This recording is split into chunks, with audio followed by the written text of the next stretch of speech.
Hi అండి. అందరికీ నమస్తే. ఈ పింఛన్లకి సంబంధించి ఒక లేటెస్ట్ అప్డేట్ ఏరా అంటే, ఈ నవంబరు 30, 2023 అప్పటి నుంచి కూడా ఈ స్పోర్ట్స్ పెన్షన్‌లకు సంబంధించి భర్త చనిపోయిన తర్వాత ఆ పింఛను భార్యకు బదిలీ చేస్తారు గదా! దానికి సంబంధించిన దరఖాస్తులన్నీ గూడా ఆగిపోవడం జరిగింది. చాలామందికి రావడం లేదు. రకరకాల ధృవీకరణ పత్రాలు లేదని, లేదంటే ఏదో ఒక సాకులతో వాళ్ళకందరికీ చాలా కూడా పెండింగ్స్ ఉన్నాయి. వాటి మీద పూర్తి స్థాయిలో కూడా వాటన్నిటిని కూడా క్లియర్ చేయండి అంటూ కూడా ప్రభుత్వం నుంచి కూడా అధికారులకు ఆదేశాలు ఇచ్చినట్టు తెలుస్తా ఉంది.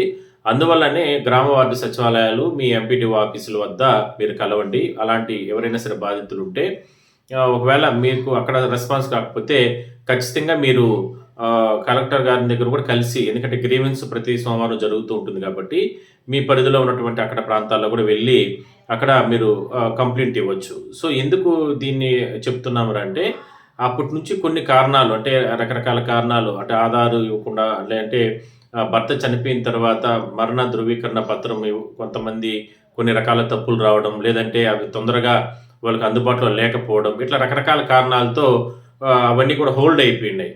ఇన్ఎలిజిబిలిటీలో ఉన్నాయి. బట్ గత 2 రోజుల నుంచి కూడా వాటన్నిటిని కూడా ఎలిజిబుల్ లిస్ట్‌లోకి చేరుస్తూ వస్తున్నారు.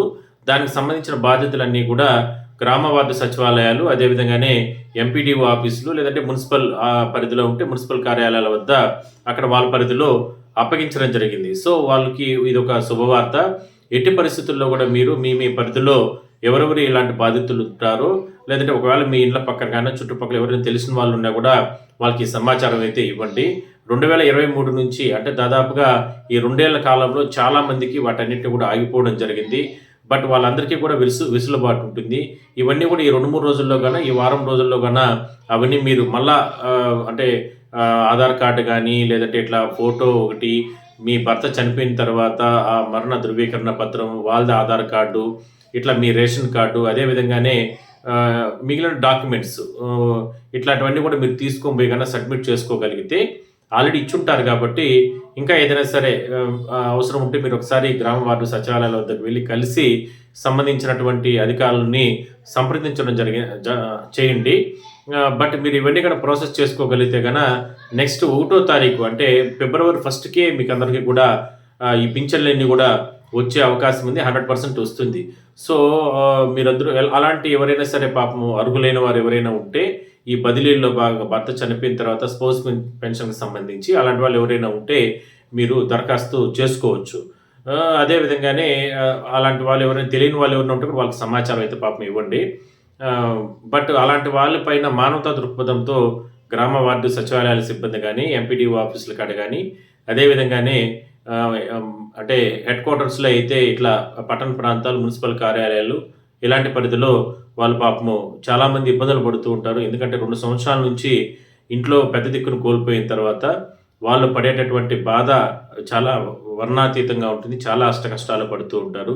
అలాంటి వారికి ఒకవేళ ఏదైనా సరే తెలియకపోతే మానవతా దృక్పథంతో కూడా మీరందరూ కూడా సహాయం చేయండి. అధికారులుగా ఉన్నవాళ్ళు, సిబ్బందిగా ఉండేవాళ్ళు. ఎందుకంటే పల్లెటూరులో, గ్రామాల్లో కొన్ని చోట్ల తెలియకుండా నానా రకాలుగా ఇబ్బందులు పడుతూ ఉంటారు. ఎందుకంటే చాలామంది మహిళలు ఇళ్ళకే పరిమితం అయ్యుంటారు. బయట ప్రపంచం చాలా మందికి తెలియదు. వాళ్ళు కూలి పనులు చేసుకోవడం, బిడ్డలు చాక్కోవడం, ఇలాంటి ఎన్నో రకాల కష్టాలు పడి పిల్లల్ని పెంచుకుంటూ వస్తూ ఉంటారు. కొన్ని కారణాలతో భర్త చనిపోయిన తర్వాత ఇంకా కనీసం బ్యాంకుకు వెళ్ళేటటువంటి పరిస్థితులు కూడా పాపము చాలామంది ఇబ్బందులు పడుతూ ఉంటారు. అలాంటి వారికి ప్రభుత్వం హోల్డ్ అయిన వారికి కావచ్చు, ఇలాంటి కొంచెం ఇబ్బందులు అప్పుడు అప్లై చేసుకొని ఉన్న వాళ్ళకందరికీ కూడా రకరకాల కారణాలతో కొన్ని చాలా ఆగిపోయాయి కాబట్టి వాళ్ళకందరికీ కూడా ఉపయోగకరంగా ఉంటుందనే ఉద్దేశంతోనే దీన్ని ముందుకు తీసుకెళ్తున్నారు. ఎందుకంటే ఆల్రెడీ ఈ నెల నుంచి 200 పింఛన్లు అనేది జిల్లాల వారీగా ప్రారంభించారు కాబట్టి 28 జిల్లాల్లో కూడా కంప్లీట్‌గా అందరికీ కూడా పింఛన్లు త్వరలోనే నెక్స్ట్ మంత్ నుంచి కూడా అందబోతున్నాయి కాబట్టి వాళ్ళతో పాటు వీళ్ళని కూడా మనం చాలా వీడియోస్‌లో మనం చెప్పుకున్నాం. అంచెలంచెలుగా ఈ కొత్త పింఛన్ల విషయంలో కూడా పెంచుకుంటూ పోతారని అదే నిజం చేస్తూ వస్తుంది ప్రభుత్వం కూడా. బట్ ఎవరు కూడా ఆందోళన, ఆవేదన చెందాల్సిన అవసరం లేదు.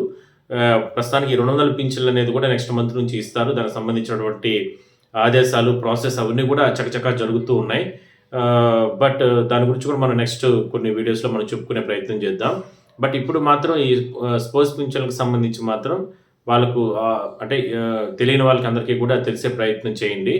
బట్ నెక్స్ట్ మంత్ నుంచే వాళ్ళకందరికీ కూడా ఈ పింఛన్లన్నీ కూడా రూ. 4,000 పింఛను ఎవరైతే భర్తకు వస్తూ ఉండి ఆయన కొన్ని కారణాలతోనో, ప్రమాదాలో, యాక్సిడెంటో లేదంటే అనారోగ్యం ఇట్లా రకరకాల కారణాలతో చనిపోయి ఉంటే వాళ్ళకందరికీ కూడా వాళ్ళ భార్య పేరు మీద బదిలీ చేసి వాళ్ళకి ఇచ్చే విధంగా అవి 2023 నుంచి కూడా ఆగిపోవడం జరిగింది. 2023 అక్టోబర్, నవంబర్ నుంచి అని అనుకుంటాను. అప్పటి నుంచి కూడా చాలామందికి హోల్డ్ అయిపోయాయి. ఇన్ని ఎలిజిబిలిటీలోనే ఉన్నాయి. కానీ వాటన్నిటిని కూడా ఎలిజిబుల్ లిస్ట్‌లోకి తీసుకుంటూ వస్తున్నారు. ఏదైనా 1, 2 డాక్యుమెంట్స్ తక్కువ ఉంటే వాటిని వాళ్ళకి ఫోన్‌లు చేసి వాళ్ళ నంబరు వాళ్ళకి ఫోన్‌లు చేసి ఎందుకంటే అప్పట్లో కొంతమందికి చాలామంది నంబర్‌లు కూడా దాంట్లో సక్రమంగా లేవు.